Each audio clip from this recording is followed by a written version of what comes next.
I remember the first time I saw her. Not like a movie scene, not slow motion or soft music. Just the sound of metal scraping the concrete floor and the sharp scent of oil. It was late, past 8, and I was finishing up at the small repair shop where I'd been working evenings after classes. The world outside was already dim, the sky bruised purple, and the fluorescent light above my head hummed like it was tired too. She walked in wearing a navy jacket and an expression that didn't match the hour. Calm. Controlled. A woman who didn't come here often but wasn't afraid to. "Is there anyone who knows how to fix a carburetor? Or is that too old-fashioned now?" she said. Her tone wasn't harsh, just sharp enough to cut through my fatigue. I turned, wiping my hands on a rag that was already too dirty to help. "Depends on who's asking." She looked at me like I'd said something braver than I actually had. Her eyes, gray, maybe green, studied me longer than they should have. Then she smiled, just a little. "You look young," she said. "Too young for grease under your nails." I laughed, even though my chest tightened. Guess I started early. When she placed her keys on the counter, her hand brushed mine. Accidentally, probably. Still, the touch left a quiet echo that didn't fade as quickly as it should have. Her name was Mara. The kind of name that made sense when you saw her.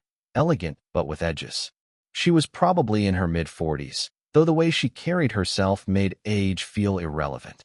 She had that kind of stillness that pulls the noise out of the room without asking. Her car was an old silver coupe, the kind that had seen stories before I was even born.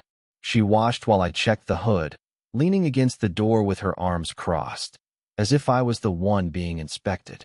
"You know," she said after a while, "most people would have told me to replace the whole thing." "Most people aren't sentimental," I said. That made her look at me again, this time longer, softer. "No," she said finally. "They're not." I wanted to say more, ask about who taught her to care about machines, or why she drove something that old. But her phone rang, slicing through the air, and whatever lived in her eyes disappeared as she answered it. "Yes, I'll handle it." "No, I don't need help," she said, her tone clipped, controlled. Then quieter, almost to herself, "I can do it alone." When she hung up, I pretended not to notice the slight tremor in her fingers. She caught me looking anyway. "Don't," she said. "Don't what?" "Don't look at me like that." "Like what?" She sighed, a tired kind of smile on her lips. "Like you think you could fix something that isn't your business." That should have been the end of it. But instead of walking away, she leaned in, just a little, close enough for her perfume to mix with the metallic air. "You're too weak for that," she said quietly, not cruelly, just like a statement of fact. I don't know what made me say it. Maybe the heat of the moment. Maybe something that had been waiting to escape. "Then make me strong with your love." It wasn't smooth. It wasn't even serious. But the way her breath hitched, like she hadn't expected it, made me wish it had been. She turned then, brushing a strand of hair behind her ear. "Finish the repair," she said, almost too calmly. I did, but my hands shook. And when she left, I watched the taillights fade into the night, realizing I hadn't asked for her number. I didn't need to, because something in me knew she'd be back. Still, as I locked up and washed my hands under the cold tap, her words wouldn't leave me. "You're too weak." Maybe she was right. Or maybe I just needed the right reason not to be. It had been a week since she'd left the repair shop, but I'd replayed that night more times than I'd admit. The scent of engine oil still reminded me of her perfume. Strange how that worked. I didn't expect her to come back. Yet there she was again, walking through the door like the thought of seeing me hadn't even crossed her mind. Same calm stride, same measured tone. But her eyes, they looked heavier somehow. "Still open?" she asked, glancing around. "For you?" "Always." She gave a faint smirk. Not amusement, exactly. More like she didn't know what to do with words like that anymore. "The car's fine," she said, setting her keys down. "It's me that's not running smooth lately." I didn't laugh. She didn't mean it as a joke. She perched on the edge of the counter, careful not to touch the grease stains, and I wiped my hands before sitting across from her.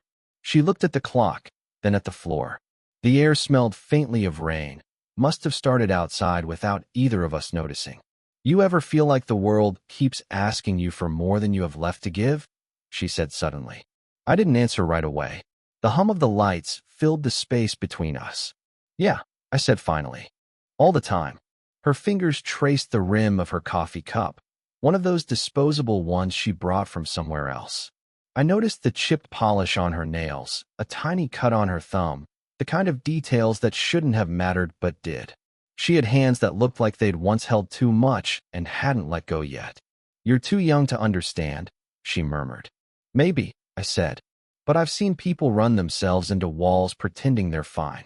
That got a quiet laugh from her, soft, reluctant, like it surprised her. She didn't look at me when she said, "You notice too much." Only when it matters. Her shoulders eased for the first time since she'd walked in. She sipped her coffee, but I could tell it was already cold. The rain outside thickened, pattering against the tin roof. We talked. Not much, not about anything that mattered. Work, weather, some old movie she liked. But it wasn't what she said that stayed with me. It was how she said it, like every word had been weighed and still felt too heavy. When she finally stood to leave, she paused by the door, looking out at the rain. "I should go," she said, but didn't move. I stepped closer, close enough to feel the warmth radiating from her shoulder. "It's pouring," I said. "You can wait." She turned then, her face lit by the flickering light above us. For a second, she looked less composed, not fragile, just human. "Don't mistake quiet for comfort," she said softly. "I won't," I whispered. She gave me a look I still can't name, a mix of warning and something that felt dangerously close to wanting, before she opened the door and walked into the rain. The bell above the door rang once, then nothing but the sound of water and the hollow space she left behind. And still, the image that wouldn't leave me wasn't her walking away. It was the way her fingers had trembled when she said she was fine. It started with a favor, or at least, that's what she called it. Mara had an old filing system in the back office of the bookstore she managed. Thick folders, handwritten receipts, yellowed pages curling at the edges. She said she needed help organizing them, and somehow, she decided I was the one who could. So there I was, late evening, surrounded by boxes that smelled faintly of paper and dust. The rain had started again, tapping against the high windows like it wanted in. The store had long closed, but the lamps were still on, soft, golden, and quiet. "You don't have to stay this late," she said without looking up. "I don't mind." She was sitting on the floor beside me, hair tied back this time, a few strands escaping near her neck. Her sleeves were rolled up, exposing pale wrists dusted with ink. She looked more relaxed than I'd ever seen her, but also, I don't know, lonelier somehow. We worked in silence for a while, our movements sinking in small, unintentional ways. Every time our hands reached for the same folder, hers pulled back too quickly, like the air between us was something she wasn't ready to breathe in. "Why are you helping me, really?" she asked, her tone somewhere between curiosity and warning. "Because you asked." That's not an answer. Then maybe I don't have one. She looked up then, and for the first time, didn't look away. There was something in her gaze I couldn't read. Not warmth. Not distance either. Something that felt like both. Her phone buzzed, breaking whatever fragile thing had just formed between us. She didn't move to answer it, but I saw the name flash on the screen before she flipped it over. David. Her ex-husband, I guessed. Or maybe someone worse, someone who still had a hold on her. "Do you need to?" "No," she said too fast. Then, softer, "Not tonight." The rain outside grew heavier. A draft moved through the shelves, stirring the scent of old paper. I could hear her breathing, slow, deliberate, as if steadying herself. "I used to think love was supposed to fix things," she said suddenly. "Turns out, it just changes the shape of the damage." I didn't know what to say to that, so I didn't. She leaned back against a stack of books, looking tired in a way that had nothing to do with work. I wanted to reach out, just touch her hand, remind her she wasn't alone. But I didn't. My hand stopped midair, hovering above a pile of folders, pretending to be busy. "You're quiet tonight," she said, trying not to say the wrong thing. She smiled faintly, eyes glinting in the lamplight. That's usually when the right things slip out. The words hit deeper than I wanted them to. When I looked at her again, she was watching me, not like before, not guarded. There was an ache there, soft, and almost invisible. Her phone buzzed once more. This time, she turned it off. Mara, I started, but the word got stuck somewhere in my throat. She stood, brushing dust from her jeans. We should call it a night. Yeah, I said, though neither of us moved. For a second, we stood there in the low light, inches apart, neither daring to step closer. I could see the rain sliding down the window behind her, hear her breathing, smell the faint trace of coffee on her sleeve. I almost reached for her. She almost let me. And then the lights flickered, and the moment dissolved into the sound of thunder. The rain had stopped by the next time I saw her. The air outside the shop smelled like iron and wet leaves, the kind of quiet that comes after something heavy. She'd come by again.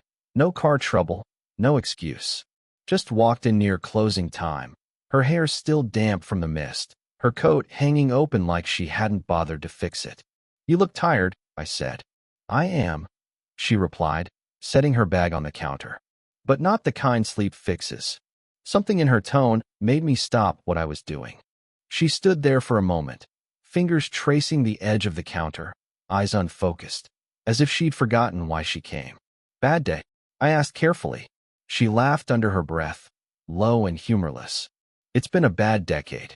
I wanted to reach for her again, but she looked so contained, like if anyone touched her, even gently, she might shatter and never forgive herself for it.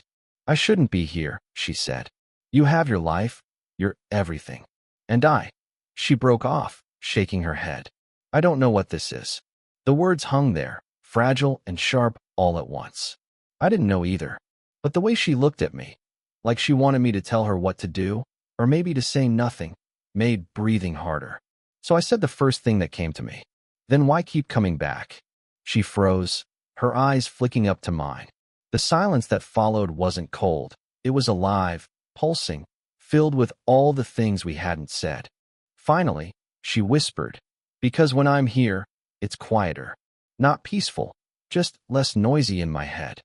I stepped closer, slow enough for her to stop me if she wanted to. She didn't. Mara, I said softly, you don't have to explain it. Yes, I do.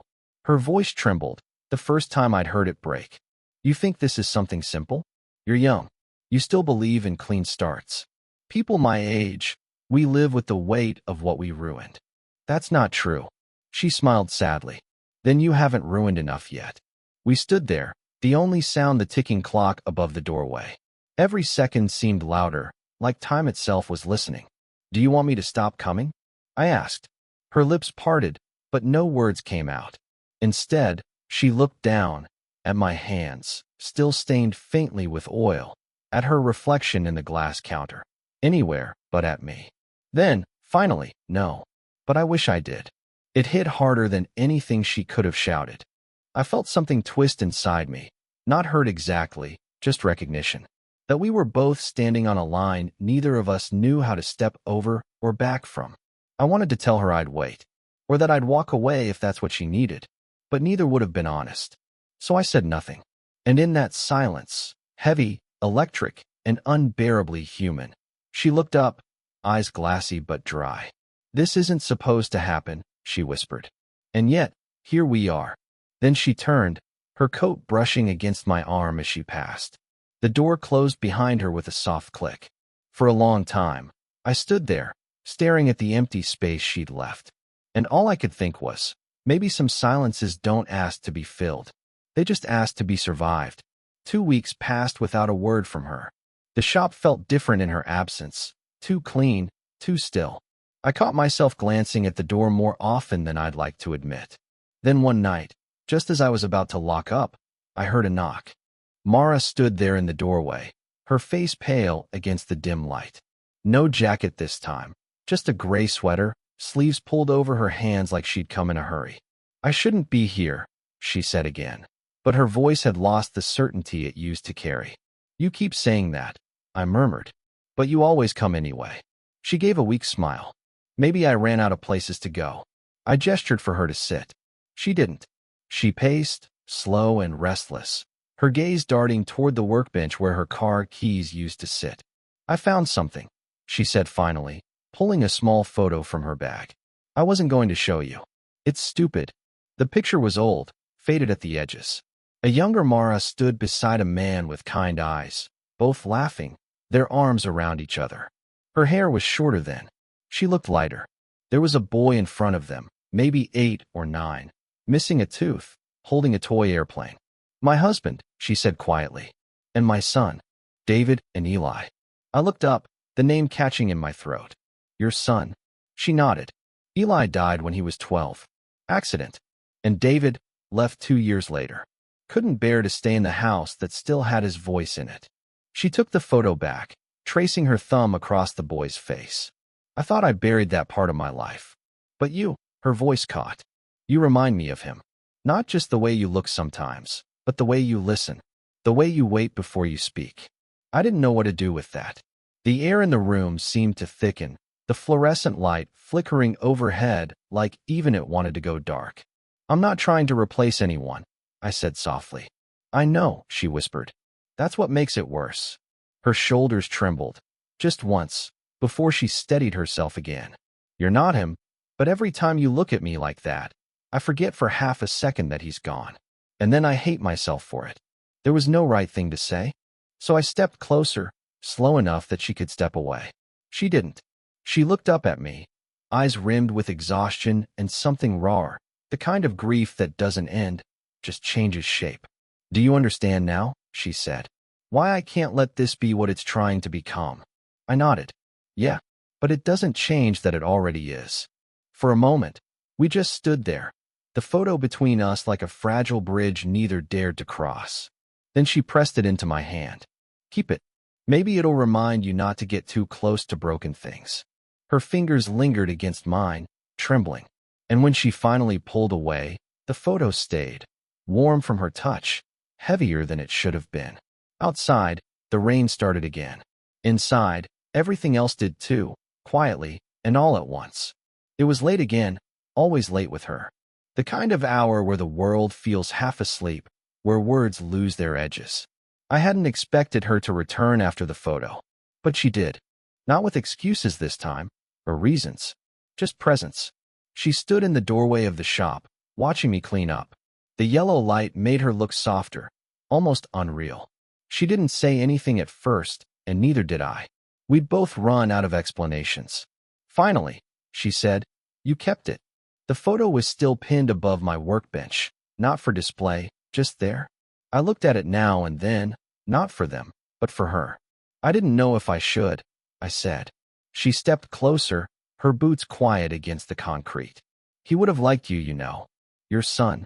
She nodded. He was curious about everything. Kind in a way that scared me sometimes, like he didn't understand how cruel people can be. Her voice didn't break this time. It was steadier, but that steadiness hurt more. I wanted to take that weight from her, even though I knew I couldn't. I've been angry at life for so long, she said. At the world, at him, at myself. But lately it's different. Quieter. I think that's because of you. I didn't know what to do with that. My heart was beating too loudly in the silence. Mara, don't, she said softly. Don't turn this into something we'll ruin by naming. So I didn't.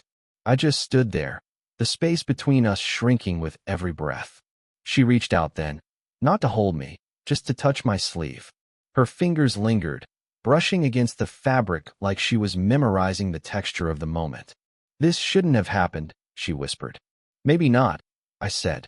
But it did. We stayed there, her hand still resting on my arm. The silence heavy, but no longer unbearable. There was no hunger in it anymore, no desperate pull, just a kind of recognition that what we built wasn't about fixing or escaping. It was about surviving together, even briefly. She leaned her head against my shoulder. I could feel the warmth of her breath, steady, grounding. You make it easier to breathe, she said. I wanted to tell her she made it harder, but in the best way. Instead, I just nodded, letting the quiet stretch. The clock ticked. Somewhere outside, a car passed, its headlights sweeping across the floor before fading again. After a long while, she spoke, barely audible. Maybe this is enough. Just this. Yeah, I said. Maybe it is. We didn't move for a long time. There was no kiss, no confession. Just two people sitting in the dim light of a place that shouldn't have meant anything, and somehow meant everything. Her hand found mine, not gripping, not claiming, just resting there, like a truth we'd both stopped fighting. And when she finally stood, she didn't say goodbye. She didn't have to. Because some endings don't sound like doors closing. They sound like silence, shared and understood. It's been almost a year now. The repair shop still smells like oil and metal, the lights still hum when it rains, and the evenings still fall slow and quiet. But I'm not the same. Sometimes I catch myself listening for her footsteps, that soft, deliberate rhythm I used to recognize before I even looked up. She hasn't been back in months. No message, no sudden visit at closing time, just absence. But not the painful kind anymore, more like a quiet space she left behind on purpose. The photo is still above my workbench. I tried taking it down once, but it didn't feel right. It doesn't ache the way it used to. It just reminds me that some people arrive in your life not to stay, but to rearrange the way you see it. I still think about that last night. The warmth of her leaning against my shoulder, the silence we didn't need to fill. We didn't name what it was because names make things smaller. What we had was something you carry, not something you define. When I think about Mara now, I don't think of the things we couldn't say. I think about the stillness she taught me, the way she breathed before answering, as if she wanted to make sure her words didn't hurt more than they had to. I think about how love doesn't always come wrapped in promises or futures. Sometimes it just shows up, teaches you something, and leaves when it's done. I used to think love was about wanting, about reaching until your hands finally touch. Now I think it's about noticing, about the way someone stirs your world without even trying, about how silence can be an answer, and how walking away can sometimes mean you finally understand. I don't know where she is now. Maybe she went back to the city. Maybe she's driving that old silver coupe through some quiet town where no one knows her story. But I like to think she's lighter, that she forgave herself, even just a little. As for me, I still fix cars, still drink too much coffee, still wait too long to lock up. But sometimes when the air smells like rain, I turn off the lights early and sit in the dark for a while. Not to wait for her, just to feel what she left behind. There's a kind of peace in that, the kind that doesn't need a word, or a touch, or an ending. Maybe that's what love really is. Not about being strong or weak, but about letting someone teach you how to stand still long enough to feel everything you've been running from. So if you've ever had someone like that, someone who changed you quietly, don't rush to forget them. Some stories aren't meant to be over. They're just meant to be understood.